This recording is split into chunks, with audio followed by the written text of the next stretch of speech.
Halo semuanya, selamat datang di channel yang tidak layak untuk dihina ini. Sebelum kita mulai, atur posisi santainya, seruput kopinya, dan mari kita berkhayal. Apakah kamu benar-benar ingin mati? Tanya bayi kecil dengan agak aneh. Aku hanya ingin pergi bersama dengan wanitaku, dan aku hanya berharap dapat bereinkarnasi bersama dengan dia. Kaisar Harimau, apakah kamu tidak tahu kalau di dunia yang kamu hidupi ini, itu sudah tidak mudah bagi orang-orang sepertiku untuk mendapatkan kebahagiaan? Jawab Dewa Laut Darah, sambil memandang bayi kecil dengan wajah yang bahkan tanpa sedikit pun takut dengan kematian. Bayi kecil hanya terdiam. Memang benar di dunia yang mereka hidupi ini, itu tidak ada lagi yang namanya kebahagiaan tanpa kekuatan. Bahkan jika kamu mempunyai kekuatan, lalu kenapa? Pasti akan ada beberapa musuhmu yang akan memburu, atau membunuh keluargamu tanpa pandang bulu, ucap Dewa Laut Darah. Hais, tapi kan masih bisa, ucap bayi kecil. Baiklah, aku bisa, jawab Lintian yang sedari tadi diam, dan menghentikan kalimat yang akan dikeluarkan bayi kecil. Kakak, bayi kecil tidak mengerti, kenapa Lintian mau mengabulkan keinginan dari Dewa Laut Darah. Dia dapat melihat kalau kakaknya mau, maka mungkin Dewa Laut Darah bisa menjadi bawahnya yang sangat setia, dan juga akan berguna untuk dirinya. Terima kasih, ucap Dewa Laut Darah dengan tulus. Perlahan-lahan dia menutup matanya seperti telah menerima semuanya. Dan saat dia menutup matanya, di saat itulah dia melihat seorang wanita cantik yang masih menunggunya sampai bosan. Kakak, apakah sudah selesai? Tanya wanita itu. Aku bisa pergi bersamamu sekarang, ucap Dewa Laut Darah sambil menghelus kepala wanita itu. Aku bukan anak kecil kak, ucap wanita itu yang agak jengkel atas perlakuan Dewa Laut Darah. Dewa Laut Darah hanya tersenyum, dia tiba-tiba menghela nafas berat, dan merasakan penyesalan setelah semua yang pernah dia lakukan dulu. Bagaimana dengannya, apakah dia bisa menjadi kaisar langit yang bermutu? Tanya wanita itu. Tentu saja, aku yakin dengan adanya dia, maka alam langit bisa maju dan lebih baik daripada di tangan bajingan itu, jawab Dewa Laut Darah dengan kepastian. Hehehe, kalau begitu, sudah saatnya kita bereinkarnasi. Mungkin kita dapat hidup dengan tenang, dan bahkan lebih baik dari yang dulu, ucap wanita itu dengan penuh kebahagiaan, sambil menggandeng tangan Dewa Laut Darah. Keduanya segera menghilang menjadi cahaya. Saat itu Lintian yang berada tepat di depan tubuh Dewa Laut Darah, dia tiba-tiba saja tersenyum melihat dua cahaya yang terbang ke atas langit. Yakinlah, di saat kalian bereinkarnasi, dunia yang buruk ini akan menjadi lebih baik saat berada di tanganku, ucap Lintian dalam hatinya. Dia langsung menggunakan kekuatan apinya, dan membakar mayat Dewa Laut Darah dengan gelang yang masih dalam pelukannya itu. Kaisar, ucap tiga jenderal yang berada di belakang Lintian. Mereka benar-benar bingung, kenapa Lintian menerima permintaan dari Dewa Laut Darah begitu saja. Padahal, mereka juga berpikiran sama dengan bayi kecil.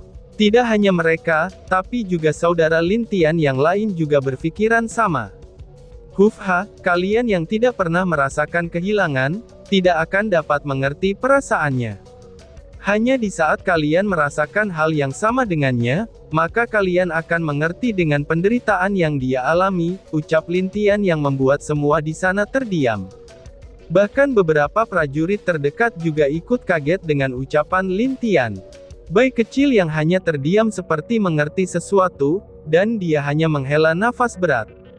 Kakak benar, jika kita pernah menderita, itu belum tentu penderitaan yang kita alami lebih buruk dari orang lain. Bahkan mungkin ada yang lebih buruk dari kita, tambah bayi kecil yang kembali ke wujud kucingnya dan duduk di atas kepala Lintian dengan tenang. Baiklah. Biarkan pasukan di pihak alam Laut Darah menyerah, dan biarkan beberapa orang kepercayaan kita mengambil alih alam Dewa Laut Darah untuk sementara waktu, perintah Lintian. Siap Kaisar, jawab tiga jenderal dengan hormat. Setelah ini selesai, mari adakan pertemuan. Aku ingin seluruh alam langit tahu, kalau aku, Lintian, Kaisar Langit yang baru akan duduk di tahtaku, ucap Lin Tian. Selamat kepada Kaisar Langit baru. Selamat kepada Kaisar Langit baru. Semua orang di sana berlutut setelah mendengar ucapan Lin Tian, dan mereka merasa dengan Lin Tian menjadi Kaisar Langit yang baru, mungkin alam langit akan bergerak ke masa depan yang lebih baik daripada yang sebelumnya. Sepertinya mereka belum kembali, apakah ada masalah? Fikir Lin Tian. Bang, Cih, Zi Yanling terlihat menghapus jejak darah di bibirnya, dan memandang seorang pria dengan pedang besar di tangannya itu. Kamu adalah pemimpin pasukan khusus Istana Langit memang kuat, tapi sayangnya kamu bukanlah lawanku, ucap pria dengan pedang besar di tangannya itu. Mendengus, aku tidak akan membiarkanmu lewat dari sini, ucap Zi Yanling. Bodoh, ucap pria dengan pedang besar itu, sambil mengeluarkan aura yang bahkan membuat wajah Zi Yanling menjadi jelek. Dia juga melihat pasukannya yang agak terdesak, itu akibat pertempuran dengan bawahan orang pedang besar yang jadi lawannya ini. Seorang sepertimu harusnya tidak muncul di sini. Bukankah itu berarti kamu telah melanggar peraturan? Ucap suara yang tiba-tiba muncul di dalam ruang itu. Perlahan-lahan sosok dengan dua tanduk kecil di kepalanya itu muncul, dan dia berdiri di depan Zi Yanling dengan wajah tenang sambil memandang pria pedang besar itu. Kamu siapa? Tanya pria pedang besar itu dengan heran. Dia dapat merasakan kalau kekuatan pria ini lebih kuat dari dirinya. Itu cukup membuat dia kaget, karena selama ini hanya ada orang itu, atau tuannya yang memiliki kekuatan seperti pria di depannya ini. Kamu tidak layak tahu siapa aku. Pergilah. Perang telah selesai, dan tuanmu juga telah mundur, ucap sosok itu. Mendengar ucapan tersebut, wajah pria pedang besar itu sedikit mengkerut. Dia lalu mengeluarkan batu komunikasinya, dan setelah ada perintah mundur dari tuannya, barulah dia sadar kalau Dewa Laut Darah serta Dewa Naga Kepala 9 telah kalah. Aku tidak menyangka, kalau orang-orang ini akan kalah begitu saja. Sungguh perjalanan yang sia-sia, ucap sosok pria pedang besar itu dengan nada agak marah. Ayo mundur, ucap pria itu kepada bawahannya yang tersisa. Setelah bawahnya mundur, pria pedang besar itu menatap ke arah Zi Yanling dengan serius. Namaku adalah Bijian. Aku adalah sang pembunuh naga, ingat itu baik-baik, ucap Bijian sambil menghilang bersama bawahnya.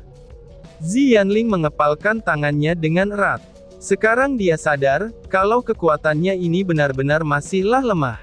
Kalau bukan berkat suku patung batu suci, maka mungkin saja banyak bawahannya yang telah mati di sini. Terima kasih senior telah menolong kami, ucap Zi Yanling kepada pria tersebut. Tidak perlu berterima kasih kepadaku, kita berada di sisi yang sama, dan melayani orang yang sama, balas pria iblis itu dengan senyum di wajahnya. Senior, apakah kamu juga adalah orang dari kaisar kami? Tanya Zi Yanling dengan heran. Aku adalah bawahan dari tuanku, dan aku datang ke sini untuk pergi bersamamu menemui tuanku.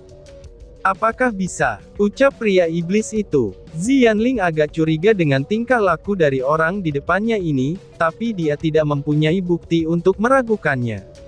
Karena dari sikap yang diperlihatkan orang ini barusan, itu jelas-jelas kalau dia sangat menghormati kaisarnya. Apakah kamu serius bawahan dari tuanku? Tanya Zi Yanling untuk terakhir kalinya. Iya, hidupku adalah milik tuanku, aku bisa bersumpah agar kamu bisa percaya kepadaku, ucap pria iblis itu. Baiklah, mari ikut kami, ucap Zi Yanling yang tidak lagi ragu dengan orang ini. Bos, apakah semuanya sudah aman? Apakah kita akan kembali bertemu dengan kaisar? Tanya patung batu bermata biru. Kamu ini, tentu saja kita harus bertemu kaisar. Tanpa kita, kaisar tidak akan dapat melakukan apapun, ucap patung batu bermata merah. Mendengar ocehan dan ucapan dua patung batu bodoh ini, itu membuat Zi Yanling menjadi kesal. Jika dia mau, dia tidak ingin membawa dua batu bodoh ini. Tapi dia juga sadar, kalau kekuatan dua patung batu ini cukup bagus di kalangan suku patung batu suci. Aku tidak menyangka Tuan bisa memiliki pengikut yang menarik seperti ini, ucap pria iblis itu dengan tersenyum, saat dia memandang kedua patung batu itu. Hais, kamu tidak tahu betapa pusingnya Kaisar saat mereka berada di dekat Kaisar, ucap Xianling tanpa daya. Akhirnya Xianling memutuskan membawa mereka pergi dari ruang itu, dan kembali ke negeri langit. Dia akan segera melaporkan tentang apa yang terjadi di sini kepada Lin Tian. Awalnya Lin Tian memberi dia perintah, dan menghalangi orang-orang yang akan datang ke negeri langit untuk membantu Dewa Laut Darah. Walaupun itu tidak pasti dan hanya dugaan Lin Tian saja, tapi Xianling tidak berharap dugaan Lin Tian itu menjadi kenyataan. Dia merasa kaisarnya ini seperti lebih dan lebih tidak terduga, bahkan dia pun tidak mengerti dengan jalan pikiran Lin Tian. Cerita berpindah, mendengus. Wajah jenderal wanita yang duduk bersama Lin Sang Yu segera berubah, karena ada perintah yang meminta dia untuk mundur dari sini. Dia memandangi Lin Sang dengan serius, lalu tiba-tiba saja dia menghela nafas setelah mengetahui apa yang terjadi di negeri langit. Aku tidak menyangka, kalau cucumu adalah Kaisar Langit yang baru. Bahkan tuanku sendiri yang jarang memuji orang lain, itu telah mendapatkan pujian yang luar biasa darinya, ucap jenderal wanita itu. Hahaha, dia adalah cucuku, Lin Sang. Tentu saja dia pasti sangat luar biasa. Belum lagi ayahnya, dia adalah orang yang kuat juga, ucap Lin Sang dengan penuh kebanggaan di hadapan jenderal wanita itu. Iya, Dewa Elemen memang orang yang luar biasa, bahkan aku pun menyukainya. Andai saja aku bisa menjadi istrinya, mungkin aku akan sangat bahagia, ucap wanita itu sambil bercanda. Hahaha, baiklah, aku mempersilahkanmu pergi, ucap Lin Sang yang sangat puas dengan Lin Tian. Lia, aku pamit. Semuanya, ayo mundur, ucap jenderal wanita itu. Setelah itu, semua pasukan jenderal wanita itu menghilang satu persatu di dalam lubang hitam. Sampai bertemu lagi Dewa Lin, aku harap saat itu kita masih bisa minum seperti ini lagi, ucap jenderal wanita itu sebelum menghilang di dalam lubang hitam tersebut. Iya, kalau begitu, aku akan menyiapkan teh yang bagus untukmu, jawab Lin Sang. Setelah memastikan semuanya telah menghilang, Lin Fang mendekati ayahnya yang terlihat bahagia itu. Ayah, kenapa mereka mundur? Dan kenapa kamu malah terlihat bahagia begitu? Tanya Lin Fang. Mendengus, apakah aku tidak boleh tertawa sesuka hatiku? Apakah kamu minta dipukuli lagi? Apakah pukulan aku sebelumnya masih kurang? Jawab Lin Sang dengan wajah marah saat memandang Lin Fang.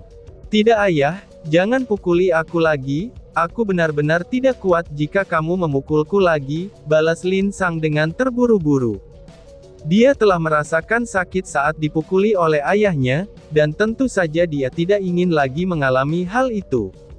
Apalagi dia juga digantung di depan aula istana, sambil disaksikan oleh banyak tetua, serta berbagai keluarga dan sekte dari alam elemen yang menyaksikannya. Bagus. Sekarang kita tunggu saja untuk sementara waktu, ucap Lin Sang. Menunggu suapa? Tanya Lin Fang. Dan, boom. Lin Sang memukul Lin Fang dengan keras di hadapan banyak tetua keluarga Lin, dan kemudian mereka menggelengkan kepalanya saat melihat tingkah ayah dan anak itu. Bodoh, kalau aku katakan menunggu ya menunggu. Jangan banyak tanya lagi, ucap Lin Sang dengan marah. Aku mengerti, jawab Lin Fang dengan sedih sambil melihat ayahnya itu. Lin Sang menenangkan dirinya, dan meminta semua tetua dan seluruh petinggi dari berbagai keluarga, serta sekte di alam elemen untuk berkumpul di aula elemen. Tentu saja hal yang sama juga terjadi di alam lainnya. Seluruh pasukan dewa penghancur tiba-tiba saja mundur dari alam-alam itu, dan bahkan tanpa ada yang tahu alasannya. Hanya Bai Yu yang mengetahuinya, kalau kemungkinannya Lin Tian telah memenangkan perang di negeri langit. Jadi dia juga melakukan hal sama dengan Lin Sang, yaitu mengumpulkan seluruh petinggi untuk membahas rencana mereka selanjutnya. Bagaimana? Tanya Dewa Penghancur yang terlihat duduk dengan tenang di kursinya. Semuanya sudah siap, tapi masih membutuhkan waktu untuk membukanya. Dan juga, uji coba kita telah berjalan dengan baik, jawab sosok yang berada di belakangnya itu. Itu bagus. Aku telah meminta semua pasukan kita untuk mundur dari alam-alam itu, dan untuk sementara waktu kita tidak akan muncul ke dunia luar, ucap Dewa Penghancur yang dengan tenang memberitahukan rencananya kepada pria tersebut. Apakah kamu yakin? Karena bagaimanapun juga negeri langit adalah miliknya. Apakah kamu akan melepaskannya begitu saja? Tanya pria itu dengan serius. Aku tidak membutuhkan tahta itu.